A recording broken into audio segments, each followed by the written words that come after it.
Bonjour à toutes et à tous, on se retrouve pour cette nouvelle année avec plein de bonnes résolutions et notamment une nouvelle vidéo qui pourra intéresser certains d'entre vous qui souhaitent commencer à investir. Aujourd'hui ensemble on va essayer de comprendre quels sont les placements à connaître quand on veut débuter dans l'investissement. Alors aujourd'hui, quand on commence à avoir un petit capital qu'on veut placer, ça peut être compliqué de savoir vers quel placement il faut se diriger. La finance peut être quelque chose qui paraît flou et pourtant il existe de nombreux placements qui vont correspondre justement à chacune de ces situations.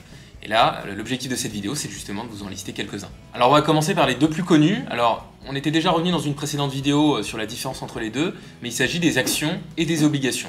Alors ce sont les deux classes d'actifs les plus connues aujourd'hui. On pourrait même les qualifier de traditionnelles, ce sont des classes d'actifs traditionnelles. Très rapidement, quelle est la différence entre les deux? En achetant une action, vous devenez propriétaire d'une partie du capital de la société et de par cet achat, on va vous octroyer quelques droits, notamment le droit à l'information, un droit de vote et également le droit de percevoir des dividendes, donc à savoir l'excédent de résultat de la société qui pourra vous être distribué sous forme de dividendes. La deuxième classe d'actifs sont les obligations. Alors là, c'est totalement différent puisque vous ne devenez pas propriétaire d'une partie du capital d'une société. En achetant une obligation, vous prêtez de l'argent finalement à cette société. Donc là, vous devenez créancier. Vous n'allez pas percevoir tous les droits associés au titre d'actionnaire puisque vous êtes créancier, mais vous allez notamment avoir le droit de percevoir ce qu'on appelle des coupons, des intérêts finalement. Vous prêtez à la société sur une durée déterminée et la société va vous rémunérer sous forme d'intérêts de manière mensuelle, trimestrielle, semestrielle ou alors annuelle. Sous un autre nom, on peut dire que acheter des actions et des obligations, c'est investir en bourse. Alors pourquoi investir en bourse? Pareil, on était déjà revenu dans certaines vidéos, mais c'est l'occasion justement de faire fructifier son argent sur des solutions avec des rendements potentiels supérieurs à ce qu'on peut trouver dans des banques traditionnelles comme des livrets A, des LDD ou autres. Les actions et les obligations ont des potentiels de rendement supérieurs et avec une stratégie vraiment différente. Sachant que les actions et les obligations, justement, vont être adaptées à des personnes qui souhaitent faire fructifier leur argent à long terme. Alors une petite différence quand même entre les deux, les actions seront plutôt adaptées pour des personnes qui souhaitent prendre du risque, parce que les actions sont plus volatiles, c'est-à-dire qu'elles sont plus risquées, les variations peuvent être plus importantes, mais en contrepartie, la rentabilité également. Alors que les obligations, elles, sont beaucoup plus prudentes, plus défensives, plus sécurisées, donc sont plus adaptées aux personnes qui ne sont pas tolérants au risque. Donc à vous, en fonction de votre projet, en fonction de votre situation, justement, d'adapter la proportion d'actions et d'obligations que vous souhaitez intégrer dans votre investissement, dans votre épargne. Vous pouvez intégrer que des actions, que des obligations, ou alors faire un mix des deux, suivant justement votre situation. Parce que ça, c'est vraiment la priorité, c'est de déterminer en amont quelle est votre situation, quels sont vos objectifs d'investissement, quel est votre horizon de placement. Alors comment investir en bourse aujourd'hui si on ne s'y connaît pas? C'est vrai, je vous l'ai dit, la finance est quelque chose qui peut paraître flou, notamment si on n'a aucune connaissance dans ce secteur. Comment faire aujourd'hui pour sélectionner les bonnes actions ou les bonnes obligations à intégrer dans son portefeuille d'investissement?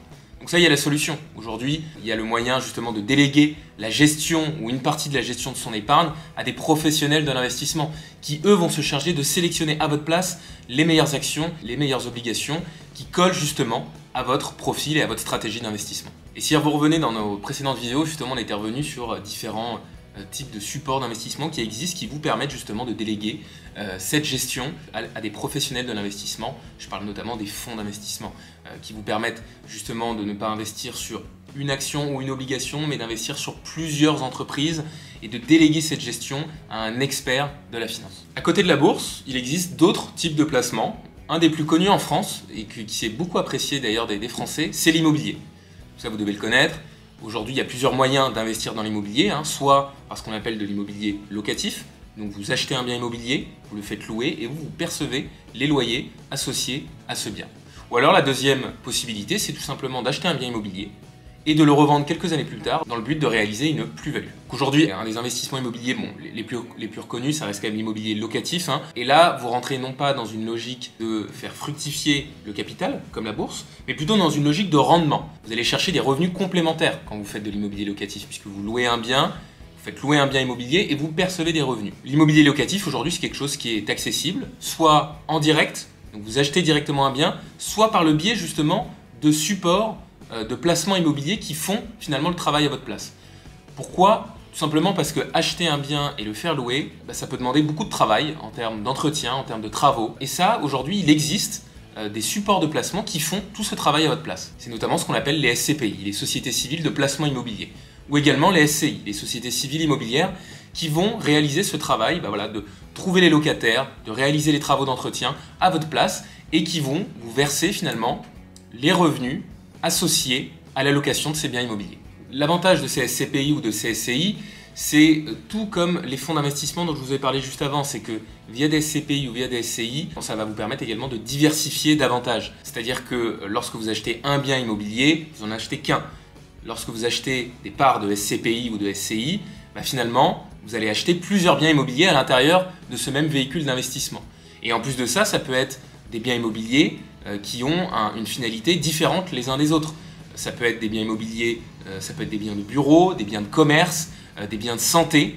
Donc vous aurez vraiment cette diversification également sectorielle au sein même de ce véhicule d'investissement. Alors la question qu'on peut se poser, c'est que choisir entre l'investissement en direct ou alors l'investissement via des CPI. Alors là, je n'aurai pas la réponse. C'est comme la bourse. Si vous vous sentez suffisamment à l'aise, vous pouvez vous permettre d'aller acheter des actions en direct. Pareil pour l'immobilier, si vous vous sentez suffisamment à l'aise avec l'immobilier, vous pouvez aller acheter des biens en direct. Maintenant, si vous ne voulez pas prendre de risques et vous préférez déléguer justement cette gestion et cet achat à des professionnels, vous pouvez opter justement pour des SCPI. À côté de l'immobilier, des actions et des obligations, on peut citer un troisième type d'investissement qui peut être intéressant de connaître. Ce sont les investissements alternatifs. Qu'est-ce qu'un investissement alternatif ? Tout simplement, c'est tout ce qui n'est pas un investissement traditionnel, actions, obligations ou immobilier. Ce sont des placements qui sont peut-être plus complexes, avec un risque de perte en capital plus important, mais en contrepartie, un potentiel de performance également plus important. Et surtout qui vont apporter une diversification complémentaire à des investissements plus traditionnels comme les actions, les obligations ou alors l'immobilier.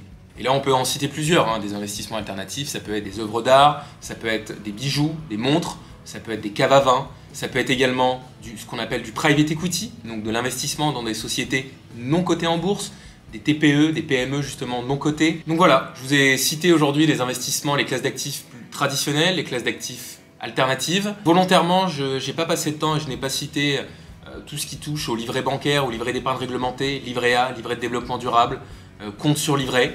Pourquoi ? Parce qu'aujourd'hui, ce sont effectivement des placements à connaître, mais des placements qui ne doivent pas constituer la majorité de votre patrimoine financier. Souvenez-vous, ce sont des placements qui doivent constituer votre épargne de précaution, 4 à 6 mois de salaire grand maximum, qui vont vous permettre de faire face aux accidents de la vie, entre guillemets, et aux dépenses exceptionnelles. Ce ne sont pas des enveloppes d'épargne à privilégier. Attention. Voilà, mais écoutez, j'espère que cette vidéo vous a plu, en tout cas que vous avez pu apprendre plein de choses, que vous en savez plus justement sur les investissements, les placements à connaître quand on est débutant. Il n'y a pas plus compliqué, vraiment, et aujourd'hui il existe des sociétés qui vous permettent justement, qui vont vous conseiller dans ces placements, des conseillers en gestion de patrimoine ou même des conseillers en investissement comme Goodvest qui peuvent vous accompagner justement pour vous faire connaître et vous conseiller au mieux sur ces placements. Voilà, n'hésitez pas à liker, partager la vidéo et on se retrouve bientôt dans de prochaines vidéos sur la chaîne de Goodvest et je vous dis à bientôt.